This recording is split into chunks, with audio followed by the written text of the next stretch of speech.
This talk came about as they looked a little deeper at the way we celebrate Asian American and Pacific Islander Heritage Month and how we kind of expand beyond just that 1 month and look back at that history, and especially highlighting artists. Artists, alienation, and accomplishments is the subheadline for this talk. So we're really excited to hear from you all again, and I'll pass the floor over to Dr. B and Dr. K. Thank you, Willa. It's good to be back. I'm surprised you invited us back, but we're excited to be here. Dr. Keefe? Thank you, everybody. Thank you again, as Becky said, for having us back. This presentation, as Willa mentioned, it grew out of our research around looking at AAPI Heritage Month in May, and we were particularly upset about the year of increased rhetoric and violence against AAPI Americans. And so we wanted to kind of combine a little bit of visual history, as well as the political culture that we've been in for the last year or so. Is that about right, Dr. B? Sounds good.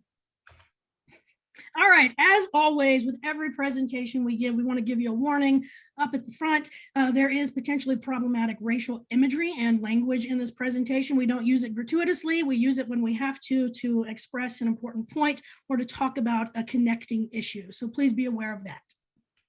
And we'd like to also acknowledge where we're coming from. I'm a white, cis male, heterosexual academic from the elitist of the elitist parts of the American Northeast. And that's the lens in which I look at this research, and that's the lens in which I'm going to be doing this presentation today. Dr. B, you're not from the elite parts of America. No, I'm not. I'm a white, cis, female, LGBTQIA plus member of that community, an academic from the most problematic parts of the American South. So that is the perspective that I am coming from with this talk today. You're a problem. That's what I heard. All right.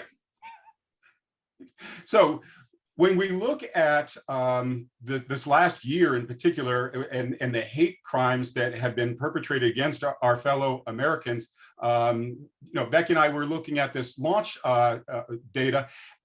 80% of our fellow Americans feel discriminated against, and 37% of Americans do not feel like AAPI people are being attacked, and that's the discrepancy that really is frustrating us. That dichotomy between how people of the AAPI community feel and how people not in the AAPI community are perceiving what's going on. And the research that we looked at from University of Washington actually made a direct connection between AAPI crimes against those people and allegiance to white supremacist organizations. And Dr. B, if you want to jump in about this historical and current language.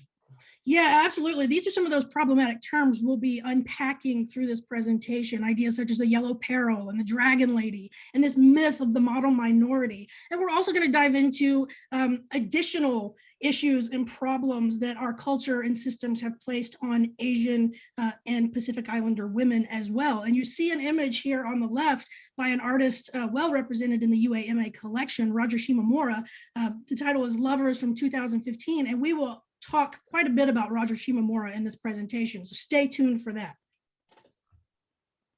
And we want to drive home the point that this is not an abstract thing that has been going on for a year or a century or more. This is local.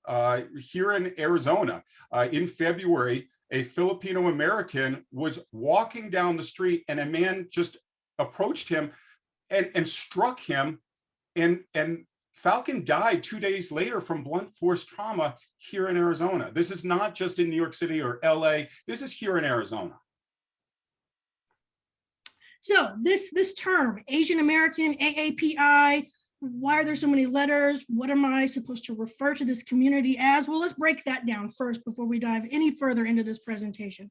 The term Asian American was actually coined by Asian Americans in 1968. Think of that cultural context in 1968 with the political conflicts going on overseas, the political conflicts, civil rights movements here in America.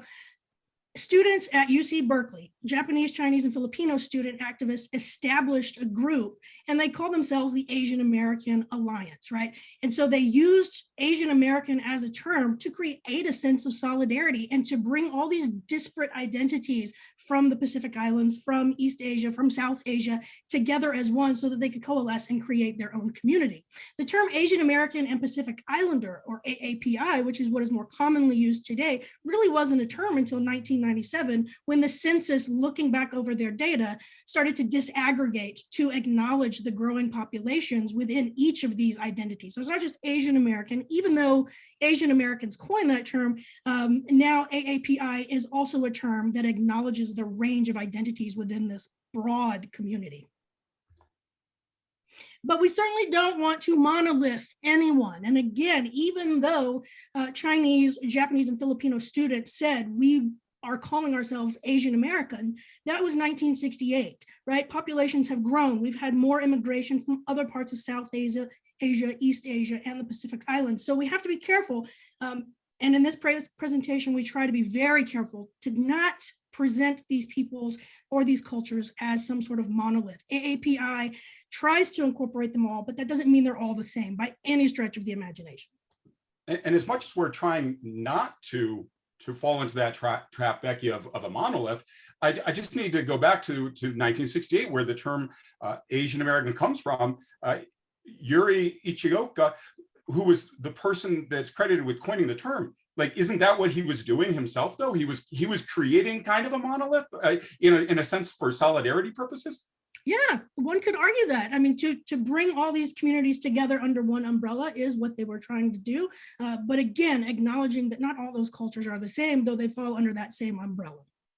Yeah, and I'm really glad you pointed out South Asian communities that might not have been in as high numbers in the United States in 1968, and how things have changed. When we looked at the AAPI statistics for the University of Arizona, I thought this was pretty interesting, Becky. And you can see that 7% of the US population self-identifies as AAPI, and 3.2% of the Tucson population. We're going to come back and talk about that data point as well. But we just kind of wanted to ground our presentation here in the statistics of the community here at the University of Arizona and the Museum of Art. So speaking of the UAMA, oh my goodness, y'all, your Asian art collection, stop it. You have so many awesome pieces. And of course, we can't cover them all in this presentation. There are somewhere around 250 works, if I'm not mistaken.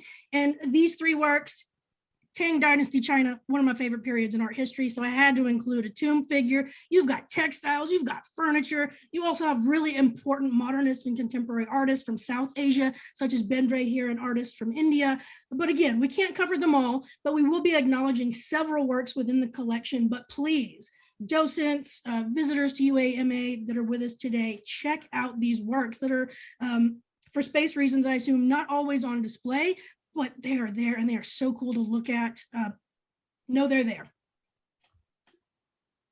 When we were looking at this presentation and looking at the AAPI history in Tucson and University of Arizona, of course, I think most of us know that a lot of the history of Chinese immigration in particular was tied to the building of the Transcontinental Railroad. And so when I was looking into the early history of Tucson, it is that moment, May 10th, 1869, after the linking of the 2 rails, that that is when the Chinese immigrants that had come to the United States and to Arizona then started settling, because of course they were following the railroad as it was being constructed. And it was after that construction was complete that among some of the early AAPI people in Tucson were three men named Wang, who came and established one of the first restaurants,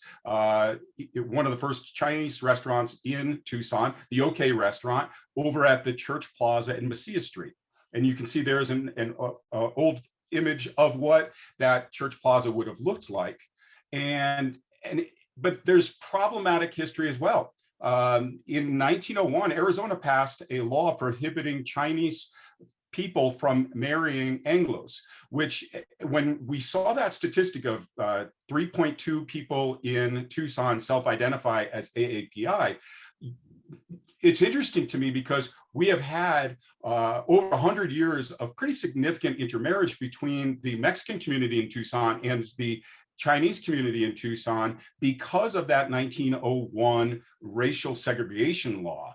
And so there are a lot of people who identify either with one or both of the communities because of this intermarriage. And here you can see from one of the 1890s maps, actually check that, 1886, that there was an attempt actually originally to create a ghetto, to create a Chinatown here in Tucson, and it failed in a plebiscite. However, there were still concentrations of Chinese and Mexican communities along Alameda, and you can see there near Pearl as well, the kind of where Pearl, Alameda, and Pennington all come together.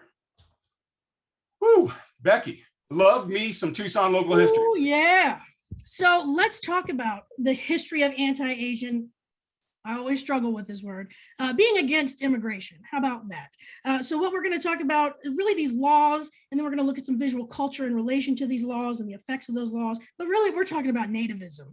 It's so much a part of the history of anti-Asian immigration in America. So we're going to cover the Page Act, which is not very well known. We'll certainly talk about Chinese Exclusion Act, which many of you are familiar with, and some other immigration prohibitions and legislation, as well as, of course, Japanese incarceration, because so many works in the UAMA collection speak to issues surrounding Japanese incarceration.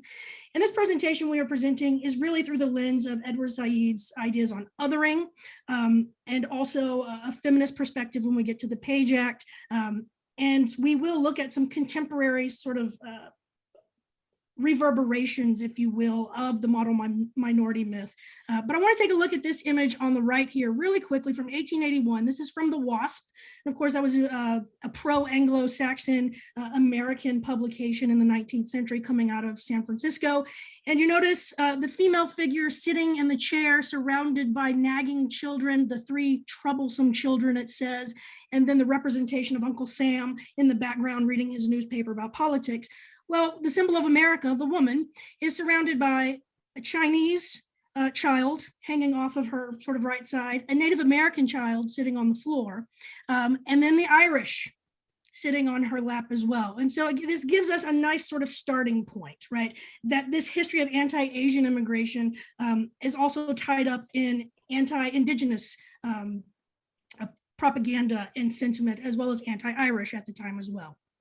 Yeah, and as somebody who self-identifies as an Irish American, isn't that problematic as well, Becky, that the Irish were lumped together in this category here in this image, and that now with Irish Americans having been assimilated, they are sometimes part of the people who are doing the anti-immigration rhetoric and acts. Absolutely. Whew. So I mentioned the model minority myth. What does that even mean? Becky, well, what does the model minority myth actually mean? Someone mute him. So the model minority myth, which still persists today, and we'll talk about that towards the end, it's really this idea, and I'm sure many of you are familiar with this, that Asian immigrants immigrate to America the right way. They are law-abiding, peace-loving, courteous people, just going 9 to 5, making their money, staying quiet, not causing problems. Where does this really come from? Well, we will talk about those earlier acts, but it's really 1943 in the Magnuson Act here in America. And remember, 1943, we are in the midst of World War II, and one of our enemies was, of course, the Japanese Empire. And so the US, looking around at all the Chinese exclusion they had continued to be doing in the United States, said, wait a minute, if we keep promoting this anti-Chinese rhetoric, that's going to hurt our chances to get the Chinese to help us with the Japanese. So you know what? Let's go full pro-China. Let's celebrate our Chinese citizens. Let's celebrate our Chinese American citizens. Let's talk about how great the Chinese immigrants are in 1943. And so this became the beginning of that model minority myth, but they also did this, and it has been written about in several studies over the decades. They proposed this myth of the Chinese immigrants are doing it the right way, et cetera. They don't cause problems as an absolute wedge to use against Black Americans during this same period. We're still Jim Crow in this period. Still, this is pre-civil rights movement. So if you've got Black Americans with this perspective, causing a ruckus, wanting voting rights, wanting freedom, wanting reparations, not being quiet, but then you pit them against the Chinese immigrants who are quiet and being promoted by the US government, you have this dichotomy already set up that perpetuates this model minority myth, but also perpetuates really awful treatment of African Americans and Black Americans at the same time. Becky, I don't have a PhD from the University of Arizona like you do, so I might be missing something. I'm confused. Yeah. Chinese immigration good, Chinese immigration bad, China good. I don't understand what's going on. Yeah, well, you know, it depends on what you need, right? If you need the Chinese in your pocket, well, then you promote them as law-abiding, doing it the right way kind of citizens. But if you are viewing them, as was viewed in the 19th century, as taking jobs, and they're coming over and they don't speak the language and they are proliferating opium use, you can see, right? It's based on politics. It's based on sort of cultural and political need at that moment, whether or not you portray these people as enemies or friends. And we can play it up to today, right? Japan is part of our alliance and the PROC is not. So the Page Act. The Page Act. This is the act that actually comes before the Chinese Exclusion Act in the 1880s. And the Page Act really targeted Asian women, primarily Chinese women. But it was one of those laws, and we have a 2017 almost sort of equivalent. This particular act sought to exclude based on race without wording it based on race. So it prohibited the importation of unfree laborers and women brought for immoral purposes, right? So that is when Chinese women were coming over to California through that immigration process, many of them were not able to find jobs because of anti-Asian sentiment, because of lack of jobs. And so many did have to turn to prostitution, right? That's a common story across the 19th century in many countries. But this act really meant to target those women specifically. Don't come here. We don't want you. But they didn't say Chinese women. So what this effectively did, and we see this through visual culture, even in our contemporary context, is it created this dichotomy that we can almost compare to the sort of Virgin Mary versus Mary Magdalene, the dragon lady versus the lotus blossom. So the femme fatale, she brings down men, versus the virginal, good, quiet lotus blossom. And this is also, the Page Act is coming in 1875. You've got the rise of second wave feminism and fights for suffrage. You've got the Industrial Revolution costing men jobs. You've got opium addiction. But what we find in the research is that actually the most opium addicts in America at this time, middle-aged white women, not Chinese immigrant women. So this dragon lady persona, as you see here, was really sort of first visualized in 1937 in a comic series called Terry and the Pirates. And we see Terry, who is this sort of dragon lady, the dragon lady in the red. She's presented as this sort of evil femme fatale, really out to ruin white men. And that has continued. But who is the real dragon lady? There is a basis for who this idea of this dragon lady persona comes from, and it was a woman in charge of China, one of the few rulers in China in the late 19th century, early 20th century, that rarely gets spoken of, Empress Dowager Keefe. She was one of the most powerful women in the history of China, but rarely talked about. She worked her way up to ruling China from being a consort of the emperor to being a mother, to being a stepmother, and then being a regent. And people didn't like that. In a patriarchal society, as we saw with the Egyptian Hatshepsut. You know, when you have a woman in charge of a patriarchal society, lots of rumors get thrown about. And so it was rumored that she poisoned someone to take control. It was rumored that she poisoned other people to keep control. Wait, Dr. B. Yeah. The dragon lady uses poison, and she was married to an emperor and then the mother of other emperors. Yeah. That sounds kind of familiar. Does it?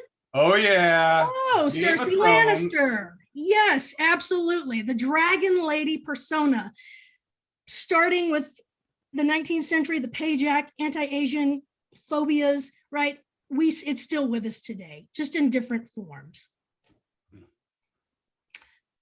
Speaking of the UAMA collection and the Dragon Lady, we can look again to Rajashima Mura, and these two pieces within the collection speak to this complication of identity, particularly on Asian females in America, trying to be something they are not, yet trying to be proud of what they are, yet being critiqued, always wanting this, but being this and being okay with this, but not in this situation. So these complications of identity, particularly for Asian and Pacific Islander females, is exactly what Shimamura is discussing in these particular images. Oh, Tom. Oh, Tom. You think, oh, it's all in the past, but it's not. Right there in Phoenix. Maybe some of you read about this on the Twitter or in the newspapers. Moto Sushi in Phoenix put up this ad with a representation of, again, that sort of dragon lady, but also lotus blossom at the same time, hypersexualized imagery of Asian women. And this is all coming from the history started with the Page Act and other anti-Asian sentiment during the 19th century. Becky mentioned the Page Act, and is not as well known as the Chinese Exclusion Act. Part of that reason, I think, Becky, is because the Chinese Exclusion Act is a lot longer. It's more than just a page. See what I did there? But the Chinese Exclusion Act was in effect from 1882 to 1943, and we already discussed why it ended in 1943. One of the things that's not as well known, certainly not as well known outside of the West Coast, I don't think, is the fact that we had two Ellis Islands, if you will. The Ellis Island is a lot more well known. There in the harbor between New Jersey and New York City, and we know that that's where a lot of European immigrants were processed coming into the United States, of course, on an island so that it could be a quarantine station as well. Lesser known is that we had this West Coast island, Angel Island, which sits in San Francisco Bay. It was established in 1910. And it was a quarantine station and an immigration station. But interestingly, much like our reservation system underneath the Bureau of Indian Affairs, it was organized as a prisoner of war camp.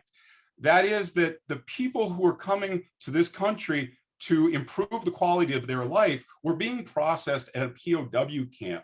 And the blatant racism between Angel Island in the West and Ellis Island in the East is undeniable. You can look at the rejection numbers there in the bottom. Only between 1% and 3% of arriving immigrants from Europe were rejected and sent back to Europe. At Angel Island, some people were first of all held for years on Angel Island, but 18% of immigrants were rejected and sent back to the countries of origin.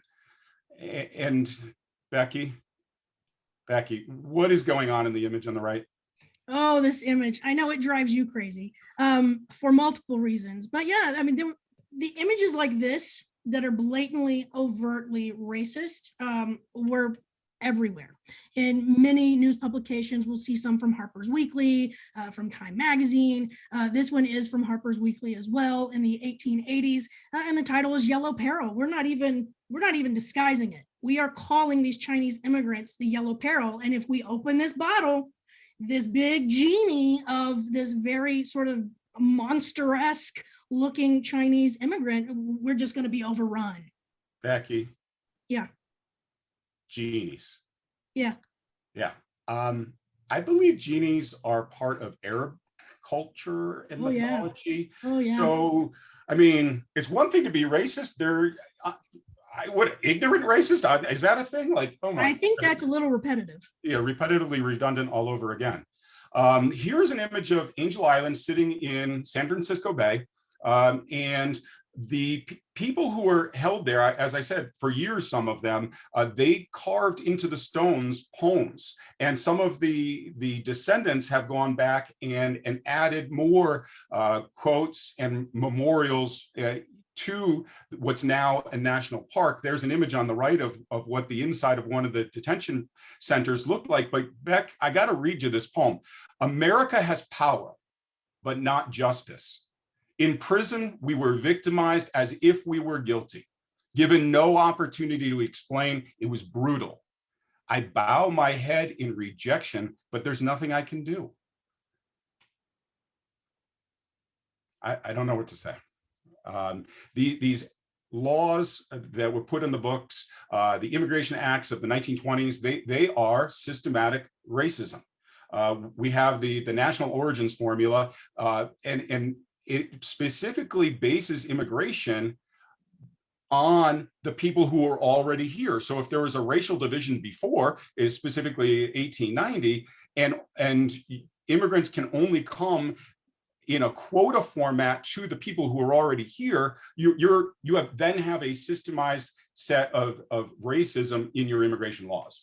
Becky, do you want to talk about this image on the right? I sure do, because there's so many pieces within the UAMA collection that this could be sort of paired with, and I kind of went down a rabbit hole and then had to stop myself. But this piece is also from Harper's Weekly, and Herman Nackfuss was a German illustrator. And here, if we look really closely, and I don't want to spend too much time on this image, but we see, and I'm using my mouse as if you can all see me, we see on the rock overlooking this cliff, sort of an archangel figure pointing off in the distance to what we see in the very far right, sort of middle ground, is an image of the Buddha.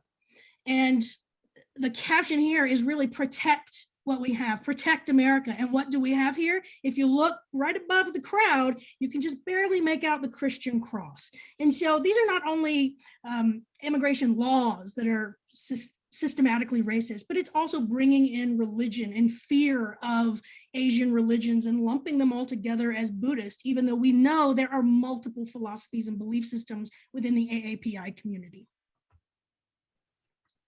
And I guess what bothers me, on top of everything that we've already said, Becky, is the hypocrisy that Chinese labor is good when we need the railroads built, but then it's bad once the railroads built.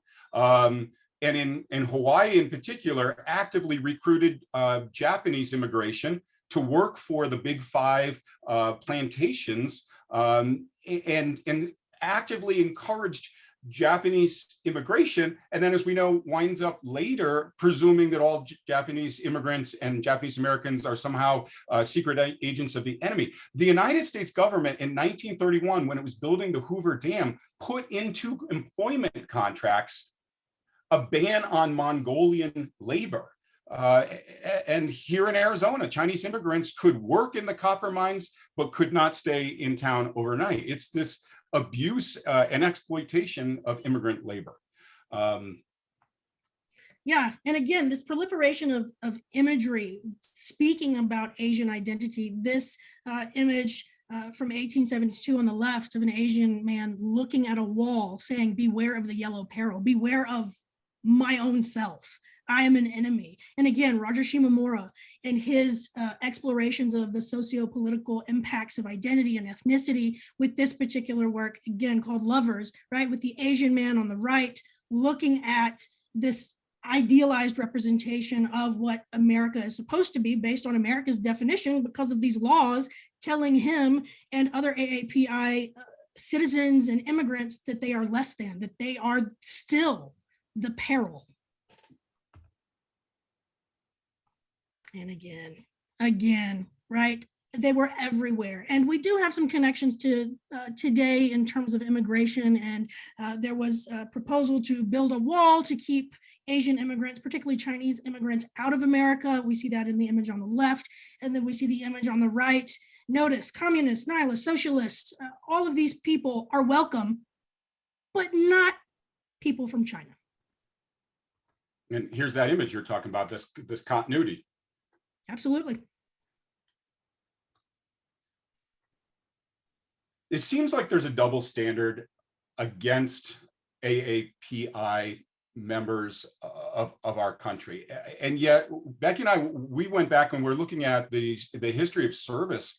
There have been connections to the AAPI community in almost every American conflict. Even if you think about it, the Boston Tea Party that launched the American Revolution and the War for Independence, it's tea. Where does tea come from? And then we have at least one veteran from the War of 1812 has been identified as an AAPI American. And throughout, and even actually, I'm just going to skip to it because I love this picture. You're the one that found it, Becky. You are muted, Becky, so I could mime and guess what you were saying. I heard you say I was brilliant and smart. Continue. No, I didn't say that. I didn't say that at all. What I said was Corporal Joseph Pierce, the image on the left, he is one of about 52, 55 AAPI citizens who fought in the American Civil War. He fought for the Union side. We don't actually know his real name, but he was given the name Joseph Pierce by a US Army official who picked him up in Asia and brought him back to the United States. But he served, as the other 50 or so did, on the Confederacy side as well as the Union side, very bravely. And then we see Chinese American women's voluntary service, an image of a group of women on the right in 1942, in the midst of World War II, making sure that they say, we are not the enemy. We are serving America. We are Americans too. And yet, Dr. Keefe, they've always been a part of our history, yet. Oh, Dr. B, we all know the events of Pearl Harbor, but I think we get one side of the history. We were told that Japan attacked the United States on December 7th. Of course we did. But I don't remember ever learning anything about Harry Tuck Lee Pang. Do you know who he is? I do. Isn't he one of the AAPI firefighters who was killed at Pearl Harbor? That we have this interpretation of history that seems to present itself where we forget that we are the salad bowl, the soup, the melting pot, right? Like that there are Americans of AAPI descent that died here. Harry Tuck Lee Pang dying on December 7th, 1941. And yet the response of the US government was 9066 to round up over 100,000 US citizens. 0 German Americans were arrested under 9066. And we segregated the armed forces that unless they were translators, Japanese Americans that were in the military had to serve in the Atlantic theater because we couldn't trust them. And yet there was no similar ban on Germans fighting in the Atlantic theater. We have these concentration camps put up all over the United States. And the term that we're talking about today, Asian American, was coined by a man who lived his childhood in a US camp just because he was a Japanese American.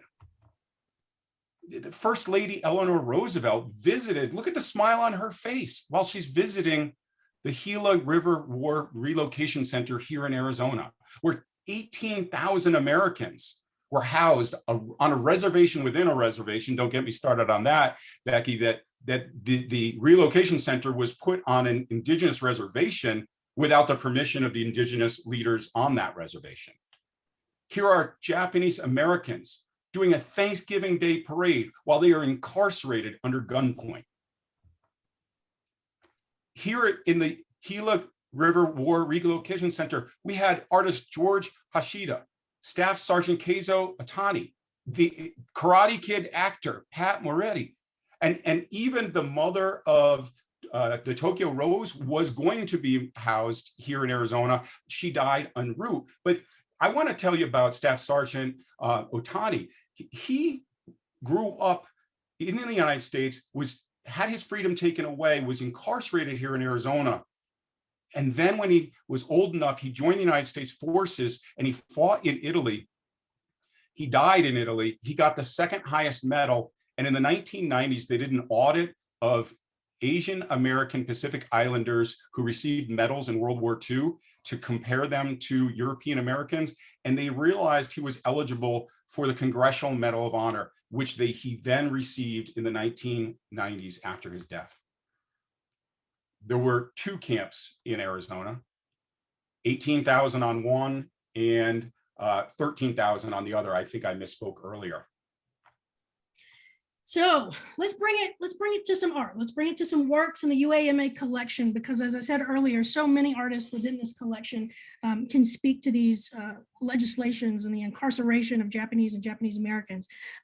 This was an unexpected find for me. I knew about this particular magazine illustration by Miguel Covarrubias, a Mexican artist who was a caricaturist and illustrator. And there is one work within the collection, as you see on the right, of a Cuban sugar plantation owner. But within this article on the left with Covarrubias's illustration, this article is all about how artists should exaggerate facial features of the Japanese, of the Germans, but particularly the Japanese, so that the Americans know that they are evil, right? So art to be used as another tool, another weapon in the fight against the Japanese and the Japanese here in America. And this was a Mexican artist participating in this. What's next? Rajashima Mura. So he's taking this very idea from Covarrubias and Fortune magazine in the 1940s and so many other artists who used over-exaggerated facial features and all sorts of over-exaggerated stereotypical and problematic language in their illustrations. And Rajashima Mura, this work is not in the collection, but it speaks to his use of this imagery as a way to sort of talk about and confront this problematic history of representation of his identity. He is this man. He is not this man on the left. This is a caricature of a man on the left, but they share the same identity. More works by Shimomura in the collection, and this one on the left, so rich. I was going to talk about a few elements of this. And as we know, Shimomura was born in Seattle. He is a Japanese American. He has been a professor at the University of Kansas for decades. He has won awards. He has his works in so many collections across the globe. But this one on the left, you see the blonde woman in the back. And then to her right, we've got Donald Duck giving her a pearl in her mouth, and there's a Japanese bomber right behind her. This is a reference directly to the bombing of Pearl Harbor that he is giving us. And again, this issue with identity that is within pretty much most, if not all, of Shimomura's works, we can see on the right. This idea of what is American, but also what is Japanese, and also what is Japanese American. The more traditional view of a Japanese sort of stereotypical identity is not incarcerated. Yet the Japanese Americans who look more Western are behind the barbed wire.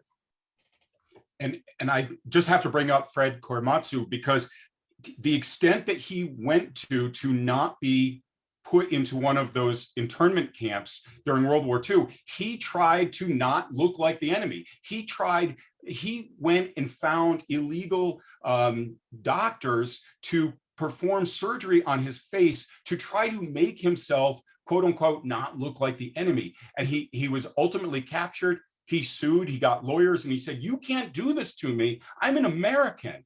And it went all the way to the Supreme Court. And the United States Supreme Court said, "No, we can do this to you, even though you're an American, based on the fact that you're Japanese."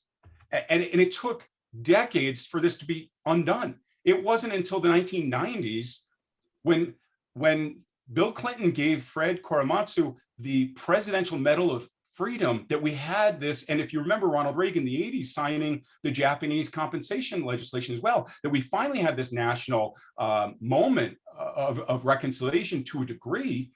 And it just, in the court case, actually, Dr. B, believe it or not, just in 2018, it took them how many decades to legally say the internment of Fred Korematsu was illegal and unconstitutional? And it wound up being part of the Trump v. Hawaii Muslim ban case that you alluded to earlier, Dr. B. Wow, too many decades. That's my answer to your question. This idea of looking like an enemy, though, let's bring it back to the collection. So there's an artist within the UAMA collection who we can't put him in a box. None of these artists really we can, but Yasuo Kuniyoshi, a Japanese American artist who identified as fully American, even though because of all these laws we've talked about, he was never able to actually become a US citizen. He embraced his American identity first and foremost. He even created anti-Japanese propaganda during World War II, and we see an image of him here. He's the artist in the middle, depicting the emperor in that stereotypical way, as our Mexican artist directed us to do so. We also see George Gross, a German artist also represented in the UAMA collection, depicting Hitler in a very stereotypical caricature way, and an Italian artist depicting Mussolini. But again, this particular artist was so proud of his American heritage. If we go to the next slide, some of his works, well, most of his works that he's most remembered for, and these are two in the UAMA, incorporate American folk art, iconography and themes with Japanese iconography and themes as well. And there's an image of him on the right towards the end of his life. But again, he embraced his American identity, even though America said no. Who do we have next? Oh, Matsumi Kanamitsu. He went by the name Mike, and he was given, you'll love this, he was given this nickname Mike by his good friend Jackson Pollock. He as well, Japanese American. He was born in Utah. He renounced his Japanese citizenship after he heard about Pearl Harbor. Yet he was also arrested and incarcerated right after Pearl Harbor. He was in the Army before he was incarcerated, and even after his incarceration, he rejoined the Army to help with medical services. He actually studied with the artist we just talked about, also in the collection, but he also studied with big names like Leger. And really, he's remembered for his abstractions and wanting to present this sort of balance. He wanted his art to be like life, a balance of yin, of yang, but his life certainly wasn't that balance because of these laws in America. And then one final artist, and there's not much written about this artist, and so now I'm completely fascinated with her and will continue to look into her background, but it's Violet Nakashima. She was a Japanese American in San Francisco, and before she was incarcerated, she was part of the New Deal from Roosevelt, the Works Progress Administration, doing botanical illustrations in 2 national parks in California. And then in 1937, she was incarcerated and sent to multiple camps. So we see an image of a work in the UAMA collection on the left, and then a work of hers from the Works Progress Administration on the right. But again, this idea, even within the New Deal, meant to recover America, because of all these laws that we have talked about that have restricted Asian immigration and American citizenship for Asians, so many Asian artists were left out of New Deal projects. So Violet Nakashima is one of those rare instances that we have a record of her involvement in that program. And as we start to wrap up, we just wanted to again come back full circle to May was AAPI Heritage Month, and the history behind that is fascinating. It was chosen to be May because that is the anniversary of the laying of the golden spike on May 10th. The initiative was originally put up as a House joint resolution, and it failed. And then it was put up again by the great Senator Daniel Inouye, and it failed again. And then it was brought up a third time in the House as 1007, and it did finally pass in 1977. But it began first as Asian American Heritage Week, and later in 1990 and 1992, it was codified as AAPI Heritage Month. We just want to close out. We know that we can't speak about all people of AAPI descent, and we don't want to do that monolith, as Dr. B said, but we just wanted to point out some of the other people that you might not have heard about from AAPI history. The first non-Christian, non-Jew to be elected to Congress. You can see all those firsts. He's amazing. And he actually fought for citizenship for South Asians while he himself still was not a citizen, and he wound up as a member of Congress. We talked about how Filipino and Chinese Americans are the 2 largest demographic groups. Here's the great labor leader. We all learn about Cesar Chavez. I'm not sure we all learn about Phila Veracruz. And the first woman of Indian descent to go into space. And Dr. B, when we were planning this, I feel like there's a parallel. There's something there. I could be off, but it seems to me that when you were talking about that model minority myth in the 40s, I feel like in some way that's still with us, and it seems to be that we have a different way of viewing subcontinental Americans as we do other Americans. Is that fair? Do you think? Absolutely. When we talk about that model minority myth, what comes to mind typically is East Asian heritage. But if we go to the next slide, there is still this persistent myth, and it's mostly focused around people with South Asian heritage, primarily in India, Pakistan, in that region, that they are high earning, well educated, and that's not necessarily true. So we need to break down these numbers and again, not consider all of these cultures as this one culture. They are all the same. They all believe the same and work the same. That's not true, right? And this idea that AAPI immigrate the right way, that's not true either. And that's a whole other conversation that we could certainly have. But again, these laws that have restricted them for so long, compared to other immigration laws in the US, continue to perpetuate this model minority myth in that regard as well. And in speaking of legislation, I'm very proud to share with you this picture, which is instead of having legislation that's targeted against Americans of AAPI heritage, in May, we passed the COVID-19 Anti-Asian Hate Act, and there you can see the president at the signing ceremonies. And I'm also very proud of you, Tucson. Your 3 Congress persons and your 2 senators are part of the overwhelming vote. In fact, I believe the vote in the Senate was 94-1, and I believe the vote in the House was about 340 or so to 60. And so this is a beautiful picture to kind of wrap up our presentation with, Dr. B. But just one more question, because I know there are people in the audience who are like, but wait, what about that other myth that I heard and I read about, or my friend or my cousin?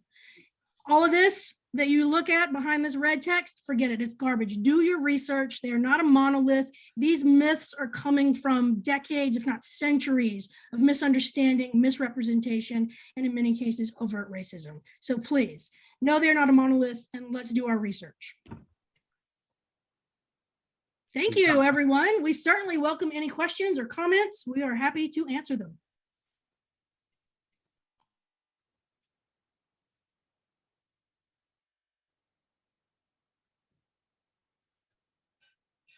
I'm muted. I did it. I just was saying thank you both so much for that really extensive and thought-provoking look. I know we are an art museum, but we love to delve into these issues of our history and our culture that shape the artists we see in museums, shape the way we've been taught about artists in our schooling potentially. I also really always appreciate how you pull in the look at visual culture. Of course, that's a little different for us than looking at an art object that was created, as an art object, but obviously visual images surround us, and shape us as well. So it's really interesting to reflect on even those contemporary examples that you shared of those racist tropes and the way that has continued to pop up in our culture and in our movies, in our books, and visual culture. So thank you. Oh, wait, it looks like we have some questions in the chat too, and I might have a couple for you as well. If I may, Willa? Yeah. One of the comments in the chat was about the 442nd, and the Staff Sergeant Otani that I mentioned was part of that regiment. And so thank you so much, Carolyn, for mentioning that and giving me the opportunity to again recognize the service of the 442nd. Yeah, thank you for that, Carolyn. And thank you for your uncle's service. I think, yeah, this presentation was so comprehensive in looking at, and so important to look at sort of the racism that's been baked into US policies and practices, but we could spend many more hours looking at the accomplishments and, the survival against those odds and thriving of Asian Americans in the US. So Yeah, I appreciate that, Carolyn. Let's see. I was curious to know, I think this maybe begs the question a little bit about critical race theory, and that as a term, as a lens that people are becoming more aware of and is maybe getting misunderstood. But how are you all feeling about that debate that's going on in pop culture and in the news today and in our school systems as educators? Oh, I know, sorry. No, let's do it. Let's do it. I actually have several, there are several students from our art history methods and theories class who have studied critical race theory, and they're doing just fine. But ultimately, yeah, it is a struggle to sort of parse out what really critical race theory is about and what questions it's asking. It's not laying blame, it's just asking questions. And that's really what these theories do. And so when we do these presentations, we like to add that theoretical lens to it, because these are things everybody, or most people rather, probably already question or think. And this is adding CRT or adding the words critical race theory just puts a name on it. Why are these effects still happening? That's critical race theory, ultimately. So it has been challenging in terms of teaching it, but ultimately it is certainly full of questions that continue needing to be asked. Thank you. Let's see. Some great comments in the chat. I was also curious, I guess this is I don't know if this is a fair question, but I was curious what artists you maybe had hoped to include that you didn't have time to include today. Willow. Willow.